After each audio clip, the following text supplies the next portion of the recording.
So I want to just sort of deconstruct a few misconceptions here. When I'm talking about poetry, I'm not talking about necessarily the stuff that you did in school.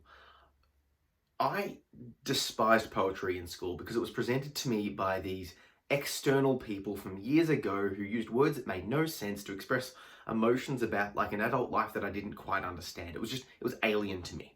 And that really drove me away from poetry for so long because it's like there was all these structures and rules and it made no sense. It was irrelevant to my life. No one really took the time to frame it to me of like why I should care and the relevancy of it. And you know, there are traditional poetic structures, like, you know, the classic Shakespearean sonnets or all of these other sort of, you know, haikus, this sort of stuff that you think of when you think of poetry. And yes, they are forms of expression and types of poetry that you can use. And I'm going to put a couple of links to show you the different stuff that you can use. But if you want a guide, that is. But what I'm talking about in this video series is a more sort of personal, subjective form of expression. You can use the structure if you like, and you can use traditional structures if you like the Shakespearean sonnet structure, like a haiku structure.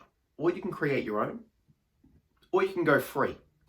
You don't have to follow any of these things. It's a form of expression. Like if you're watching someone dance and they're there and they're just moving their body and they're getting something out of it, and then it looks good. You're not going, oh, well, they're not technically dancing. This stuff, you don't care. You just like watching them dance to the music. That's how I want you to approach writing. I don't want you to approach it like I have to fix in this structure, unless that approach to writing helps you.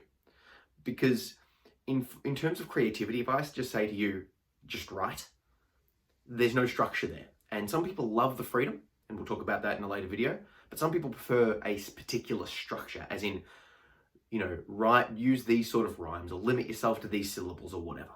So it's about working out the type of writer you are and the sort of expression you prefer. Personally, I like a little bit of both. Sometimes I like to just free write. Sometimes I like to follow a structure. Sometimes I create a structure that I just make up in my mind and then I fit the poem to that. I'm going to give you some examples of my own poetry that operate on those different things.